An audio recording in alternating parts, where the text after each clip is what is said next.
Okay, here's something that really makes you scratch your head. We're constantly hearing about Apple's big moves to diversify its manufacturing away from China, right? Yeah, that's the main narrative. Moving towards India, At especially. least towards India. But get this, in fiscal year 2023, Apple actually increased the number of its suppliers in mainland China. Huh? Really? Yeah, the first time that's happened since fiscal 21. So what's going on there? That's the central puzzle we need to unpack, isn't it? It seems kind of counterintuitive on the surface. Totally. While everyone's talking diversification, this specific data point suggests, I don't know, a deeper, more intricate relationship. Right. It makes you ask, is this just a temporary blip, or does it signal something more fundamental about Apple's reliance on China? Exactly. And that's really what this deep dive is all about today. We're going to dig into Apple's manufacturing strategy, look at this huge push towards India, but also really examine why China continues to, well, hold such a significant position. Yeah, what keeps them there? We've pulled together a whole range of sources for you, The Learner, everything from Mobile World Live, the South China Morning Post, um, CNET, Al Jazeera, even insights from places like Reddit, and reports looking at working conditions in India. Quite a mix. Our goal here is to give you a really clear understanding of the drivers behind Apple's decisions, the potential and the pitfalls of expanding in India, and those sticky factors that keep Apple tied to China. If we step back for a second, what we're seeing with Apple is kind of a microcosm, really. Hmm? It reflects the challenges facing loads of global tech giants. How so? Well, they're all navigating this complex web, right? Economic incentives, geopolitical pressures, and just the sheer practicalities of building and running these massive production lines. Right, the nuts and bolts of it. Exactly. So understanding Apple's choices can actually give you, the listener, a pretty valuable perspective on these bigger global shifts. Okay, so let's tackle that head scratcher first. The increase in Chinese suppliers. The South China Morning Post had the numbers up from 151 in fiscal 22 to 157 in 23. So a definite rise. Not huge, but noticeable. Right. But they also pointed out something else happening at the same time, India's Tata Group getting added to Apple's supplier list. Ah, okay. So it's not quite as simple as just more in China. Exactly. It's not just a one-way street. Precisely. It looks like Apple isn't necessarily, ditching its existing setup in China. Instead, like the Post suggested, maybe they're encouraging their established Chinese partners to also set up shop elsewhere, Ooh. like in India. Oh, interesting. So leverage the relationships they already have. Yeah, leverage existing relationships, the expertise they've built up, but geographically spread things out. It's less about a clean break, maybe, and more about a kind of strategic expansion. Okay, that makes more sense. An analyst over at Mobile World Live had an interesting take on this continued reliance on China. What did they say? They argued it might not be inherently bad for Apple. I mean, given China's manufacturing muscle. But there's always a but. Yeah, they flagged the obvious potential for clashes, right, with the ongoing U.S.-China tech restrictions. It feels a bit like Apple's trying to have its cake and eat it too. That's a pretty fair assessment, I think. Yeah. It's definitely a tightrope walk. Oh, sure. China offers that incredible scale, the efficiency nobody else can quite match yet. But the geopolitics injects a huge element of risk. So by keeping and even slightly growing their supplier base there, Apple hangs on to those advantages. But at the same time, they increase their exposure if things go sideways. It really highlights how complex their risk management must be. Okay, now let's pivot. Let's talk about this big push towards India. We're seeing really consistent reports, CNET, Al Jazeera, Azar News, all suggesting a pretty significant ambition. Which is? Apple wants to shift all assembly of iPhones meant for the U.S. market to India, possibly by the end of 2026. Wow, all U.S. iPhones. That's It's ambitious. It's a massive volume, right? Yeah. CNET estimated it's around 60 million devices a year just for the U.S. 50 million? If that actually happens, the Made in India label on your next iPhone could be a common sight. The sheer scale of that target shifting the entire U.S.-bound production that signals a very, very serious commitment to building up manufacturing capacity in India. Absolutely. It's clearly not just about serving the local Indian market anymore. This sounds like establishing India as a major export hub for Apple. And India's role is already growing, isn't it? Industry Outlook said something like 14% of Apple's global iPhone supply was coming from India in early 2025. 14% already. That's significant. And the goal, apparently, is to ramp that up to maybe 32% by 2027. That's incredibly fast growth. Wow, more than double in just a couple of years. And Al Jazeera even noted significant volumes of India-made iPhones being exported back in March 2025. So it's not just talk, it's actually happening now. Those increasing export numbers are really a key indicator, yeah. Why is that? Well, they suggest the manufacturing processes in India are maturing, improving efficiency, quality control, at least for some product lines, and that growing export capability makes India a much more viable alternative for supplying big markets like the U.S. We also can't ignore the Indian government's role in this, can we? Definitely not. Al Jazeera pointed out they removed import taxes on certain mobile phone components. That's a pretty clear signal, isn't it? Like, come build here. Oh, absolutely. That's a direct financial incentive. Makes it cheaper to manufacture there. And CNET highlighted analysts predicting Apple aims to basically double its India iPhone capacity within the next 2 or 3 years. Double again. The momentum really does seem to be building fast. Yeah. Government incentives like that are, well, they're powerful tools for attracting foreign investment. India's whole Make in India initiative, which Forbes detailed, is designed specifically to boost domestic manufacturing. These tax breaks fit right into that strategy, making India more competitive for Apple. And it's not just Apple's usual partners, like Foxconn, expanding there either. No. The Economic Times reported that the Tata Group, an Indian company, is potentially acquiring a big stake, like 60%, in Pegatron's iPhone plant. Whoa, Tata. That would be huge. Yeah, that would make them the first actual Indian company manufacturing iPhones. That's a really significant development. It signals like a deepening of India's manufacturing ecosystem. Yeah. It's not just foreign companies assembling things there. Right. It could really pave the way for more local expertise, maybe a stronger local supply chain developing within India itself. And PBS also mentioned Foxconn keeps pumping more investment and production into India too. So it's definitely a concerted effort, multiple big players making moves. Seems like it. Okay, so let's dig into the why. Why this big shift towards India? The US-China trade war, those tariffs, that seems like a huge catalyst. CNET, Al Jazeera, PBS all mentioned it. Oh, for sure. Even if phones aren't directly hit by all the tariffs right Yeah, now. uncertainty, right. Exactly. The specter of future tariffs, potential trade disruptions, that's a massive risk for any company that's super concentrated in one place, especially China right now. Diversification gives them a buffer, some insulation against that instability. Yeah, lets them maintain more stable supply lines, hopefully more stable pricing down the line. And it's not just tariffs, is it? It's the broader geopolitical tension. Just a general desire not to be so incredibly dependent on one single country, especially one with, let's say, complicated relationships with key markets like the US. Several sources touched on this Mobile World Live, Forbes, PBS. It's basically de-risking. Exactly right. Over-reliance on any single region just creates vulnerabilities. Geopolitical diversification, it's a strategic move.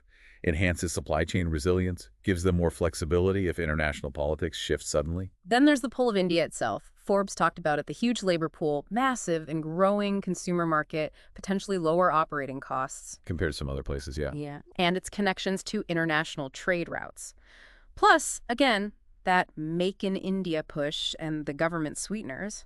On paper, it looks pretty attractive. India really does present a compelling mix for a company like Apple. You've got that huge domestic market with serious growth potential, a large, relatively cost-effective workforce, and, crucially, government policies actively trying to attract manufacturing. Makes sense. All that makes it a strategically vital location for Apple's longer-term plans, you'd think. But, okay, it's not all smooth sailing, is it? The road to manufacturing paradise in India seems to have some potholes. Uh-oh. Like what?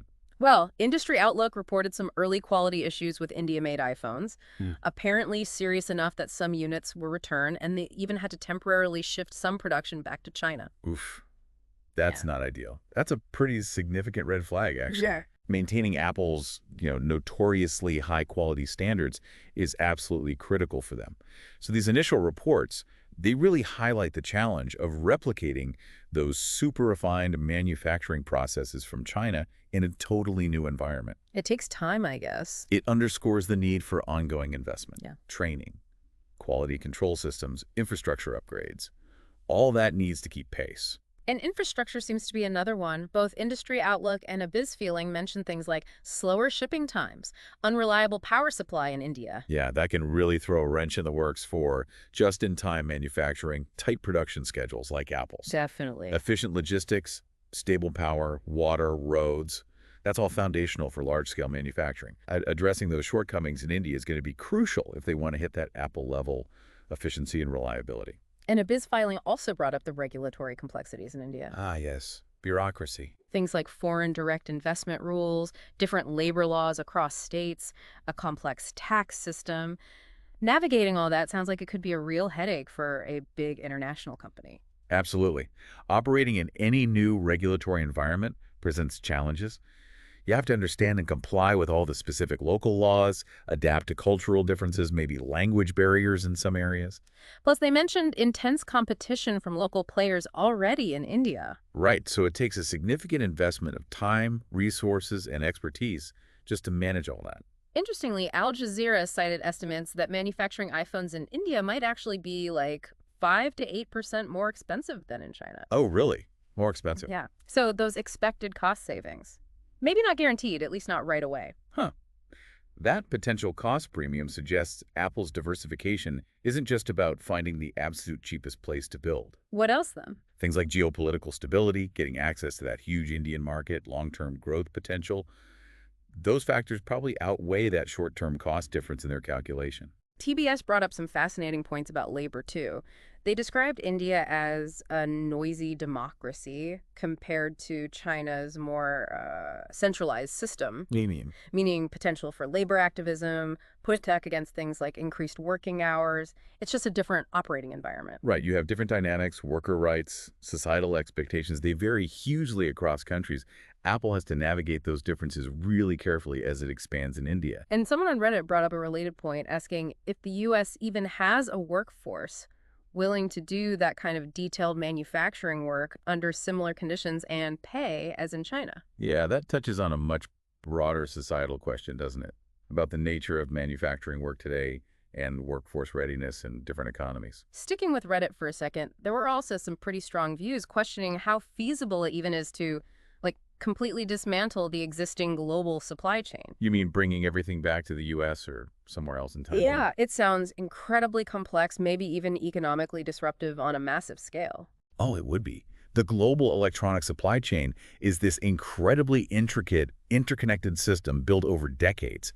A wholesale disruption and relocation, that'd be a monumental task. Yeah. Huge economic and logistical hurdles. So baby steps are more likely? A more pragmatic approach, like the gradual diversification Apple seems to be doing, feels much more realistic, yeah. Okay, so despite this clear, undeniable push towards India, China still seems absolutely vital. It does. Industry Outlook emphasized that China still dominates the component supply chain for iPhones. It's not just the final assembly click-together part. That's a really crucial distinction. China's strength isn't just assembly. It's that vast, deep ecosystem of component suppliers. Right. So many specialized parts, materials, they're primarily sourced from China. That creates this deep dependency that's just really hard to unwind quickly. And that incredible scale and efficiency in China kept coming up. Someone on Reddit called it the army of millions, capable of that super detailed assembly work. It's hard to imagine replicating that capacity overnight somewhere else. Exactly. Plus, China's dominance in really key areas, batteries, rare earth processing, also mentioned on Reddit, you just can't build these high-tech devices without those crucial elements where China holds most of the cards. Absolutely. Mm-hmm. China has made huge strategic investments over years, built unparalleled expertise in these critical parts of the electronic supply chain. Yeah. That dominance in components creates a strong gravitational pull for companies like Apple. It makes a complete rapid decoupling extremely challenging, maybe even impossible in the short term. What about other places? Analysts at Mobile World Live suggested Southeast Asia has promise, as another potential manufacturing hub. Like Vietnam, Thailand? Yeah, places like that. But they cautioned it still needs significant investment and time to build up the necessary infrastructure, the skilled workforce to really become a major alternative to China or even India. Takes time to build that scale. But they did note Tim Cook's recent visits to the region. A sign Apple is at least exploring options beyond just China and India. Exploring other regions is just a logical next step for Apple if they're serious about long-term diversification.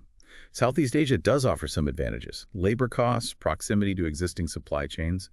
But yeah, building the necessary scale and capabilities, that's a long-term project. And looking at the immediate future, like right now and next year, Analysts quoted by Mobile World Live predict Apple's reliance on China for manufacturing could still be really substantial, maybe around 79% by the end of 2025. Wow, nearly 80% still. Yeah. So, despite all the headlines about India, China remains overwhelmingly the dominant player, at least for now. That near-term projection really hammers home the point. Diversification is gradually, Right. especially when you're dealing with the sheer volume Apple produces. China's position is just so deeply entrenched in the supply chain. It means they'll likely remain a critical partner for the foreseeable future, even as India grows, So let's try and bring this all together then. Apple is definitely making a serious, concerted effort to diversify its iPhone assembly into India. clearly. Geopolitics, mitigating risk, those seem to be major drivers. Hmm. However, they're hitting some significant challenges.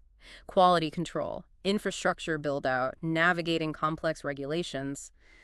It's not easy. No, lots of hurdles. And despite this big push toward India, Apple remains incredibly reliant on China's established, super efficient supply chain and manufacturing base, especially for components. It's a really complex balancing act they're performing. Absolutely. And understanding these, multifaceted dynamics give you, the listener, a much clearer picture of the huge global forces shaping the technology you use every single day. Yeah, it's way more complicated than just moving It factories. moves you beyond those simple headlines about manufacturing shifts and really reveals this intricate interplay of global economics, geopolitics, and, well, technological reality. Absolutely. The learner in you can really appreciate the sheer complexity of trying to shift something as massive as Apple's iPhone production. It just highlights how interconnected everything is. And maybe this raises a final thought for you to mull over. As Apple keeps navigating this constantly shifting landscape, what's the ultimate equilibrium going to be, between diversification and that continued reliance on China? Where does the balance finally settle? Exactly. And how will that balance ultimately impact the cost, the quality, maybe even the country listed on the back of the devices in your hands in the future? Will India truly become the next dominant manufacturing powerhouse? Or will China's established dominance somehow adapt and persist despite all these new geopolitical realities? A lot to think about. It's a question with massive implications, really, for the future of global tech and trade.